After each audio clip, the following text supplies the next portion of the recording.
I'm going to build a new backdrop. And the title of this channel, the subtitle of this channel is Arts, Crafts, and Engineering. And in fact, I'm going to be using all three of those building this backdrop. I've got a design in my head. I got the materials. I'll show you the materials here in a little bit. But I've got this design. I've sort of engineered it. I know what I want it to be. I'm going to walk you through that and build this backdrop. Now, the backdrop, I want to be able to hang it from hooks. So depending on what the video is about, that I can simply take it off the hooks and set this backdrop when I'm building aside, and then go back to the teaching backdrop. I'm going to start putting in sound panels. The sound panels will help to mute the echo. There's a little bit of an echo in here right now.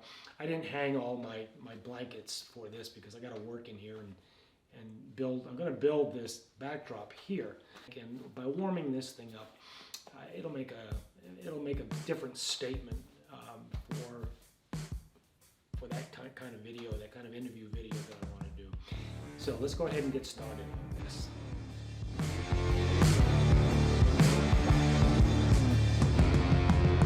So this is the original backdrop, and I posted a video when I built this as well, and I'll put a link at the end to that video so you can go watch that if you're interested. So again, as I was telling you, this entire this back wall is the back wall of my garage. And I built the blackboard out of hardboard with blackboard paint, and then all of the framing came out of an old barn that I managed to salvage some of that wood for. So that is, then we added the faux brick at the bottom with the same barn board to frame that out.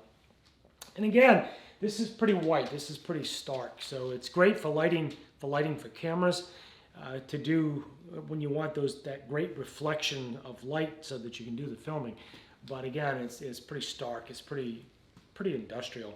Now over here off camera that you can't see is where my workbench is, where all the tools are, the vices, and all of that generally gets put in frame when I'm working on the Jeep or the tractor or something like that. So again, that entire back wall, this entire back wall is part of the set, part of the backdrop. So the plan is to fill in this entire space in here. The paneling, I bought a piece of paneling from Home Depot, and I'll show you that here in a minute. And the paneling is 4x8. So we're going to use that entire 4x8 sheet and fill in this entire area here, so that when we hang that, it brings this tone down, gets more of an earth tone, more of a darker, warmer look to it.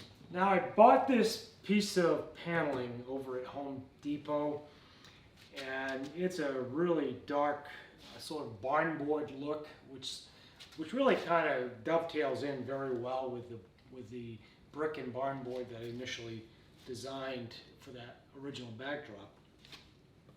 But then I also, Home Depot had these rough cut or rough sawn boards that are stained very closely to the same color as the paneling. So the plan is to use these rough sawn boards and to cut them or to miter them, and then to picture frame this entire backdrop, so that it'll look like a big picture frame with the barn boards in the middle of it. One of the things about this that I don't like is if I were to hang this way, the lines of the barn board would be vertical, and I don't want that look. I want the lines to be horizontal. So I'm going to cut this in half, and I'm going to make two picture frames in one. So there'll be a left half and there'll be a right half, or for you guys there'll be a left half and there'll be a right half. And so there'll be two picture frames, but it'll all be contained in a single unit. and that way these barn boards will be going horizontal, not vertical. Which will sort of go along with the looks of the rest of the backdrop. The bricks are horizontal. The wall itself is longer than it is tall, so that'll help stretch that out, I believe. All right. So the first thing that I need to do is to halve this, or cut this in half. One of the concerns is I believe this is printed, so this is like a I don't know how they would do that, with some kind of it's a vinyl or it's something, and they print this and then they overlay this over the substrate, whatever that substrate is, and I'm not sure. It looks like it's some kind of a hardboard. The way it's flexing and the weight of it says to me it's probably some kind of a hardboard. So anyway, I have to do this. I have to cut this. Now, unfortunately, down in my shop, I don't have the ability to cut a 4-foot piece off this. My table saw only goes out to 32 inches, so I can't do that. So I'm going to see if I can't figure out how to scribe this using a square. I don't know how easy it'll cut with a utility knife. If not, then I've got a fine-tooth handsaw that I'll use, and I'll cut it with that. All right, so let's go ahead and do that. Let's cut this in half first. Now, let's make sure that this is indeed 8 feet. It is 8 feet. It's a little over 8 feet, so we're going to come from the same edge when we mark this. So I'm going to mark this at the 4-foot pencil line. Come around to the other side. Mark that. 4 foot. Okay, I have this square that we use for doing wall boarding, that sort of thing. All right, so we're going to use this utility knife and see if, I know it'll scribe it, but I don't know if it'll cut it. That's my...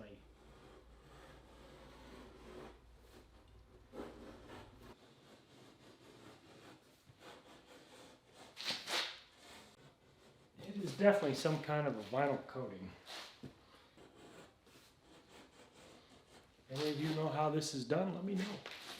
Leave it in the comments. I'm curious. Well, cut down through the first layer. So I am definitely going to have to use the handsaw, I think, to get through this.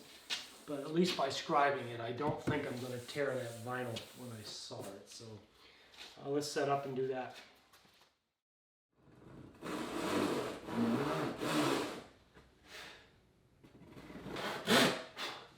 This actually cuts pretty easy. Kind of old school down here. We're using a handsaw, fine tooth handsaw. It's nice and sharp. Following that scribe line.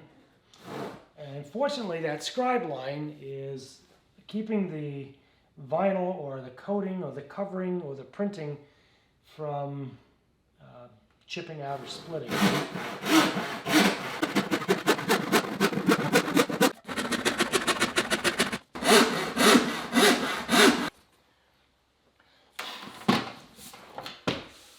Old school works, baby.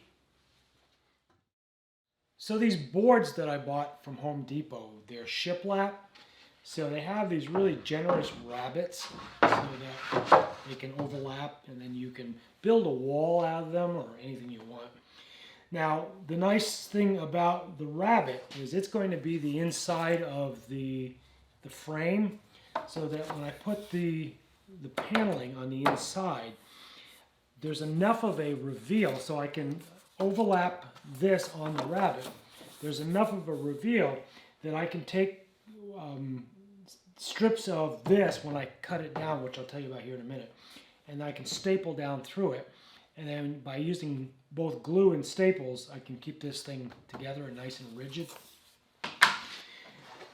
I have to remove this rabbet. I have to remove this strip of wood because I don't need it. I need it to have a raw or rough edge that's square, and I don't want to be able to see that rabbet from the edge. So what we're going to do now is we're going to remove the rabbet from these, or we're going to remove the tail of the rabbet from these 3 boards.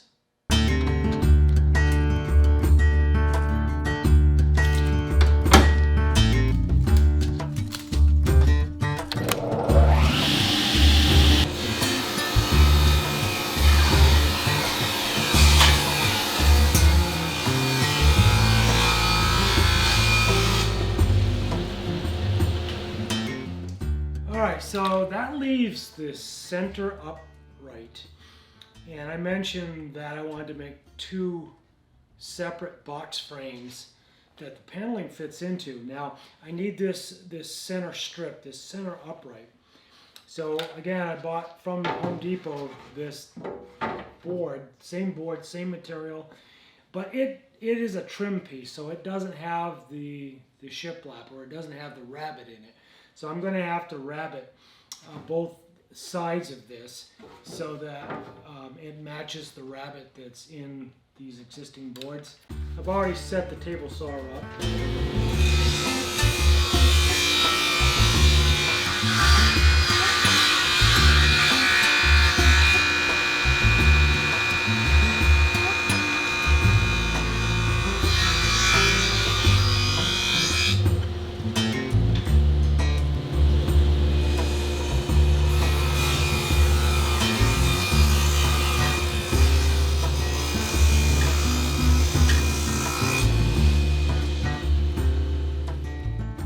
So a quick word of caution, I don't normally like to wear gloves when I'm cutting on the table saw. If one of these fingers were to get caught on the blade, I could suck my hand in. Anyway, these boards are so rough, and the slivers, there's just slivers.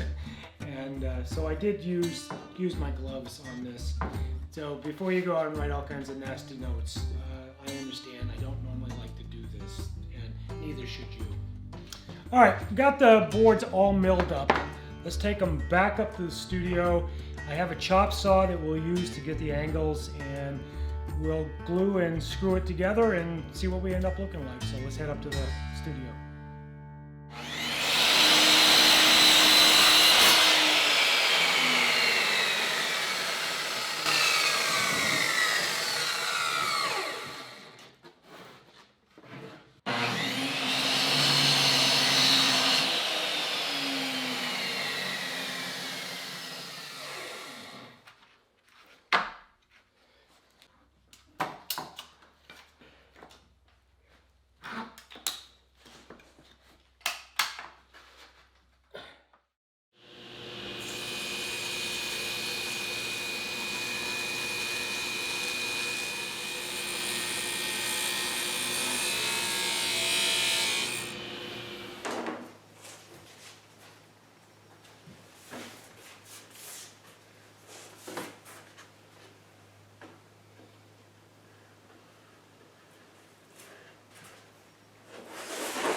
So we have it mounted and it looks great. Let me show you how I hung it.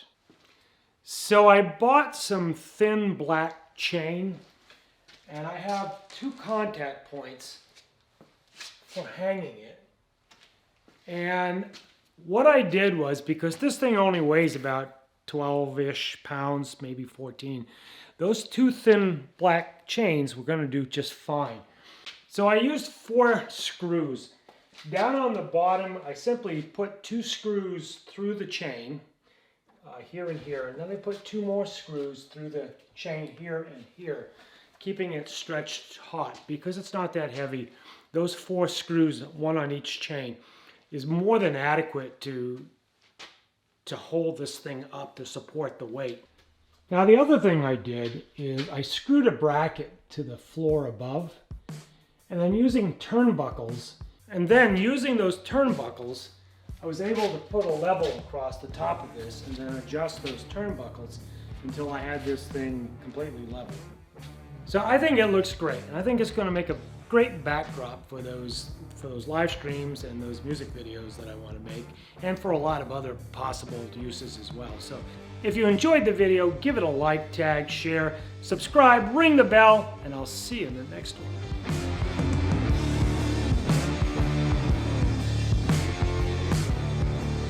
America, baby!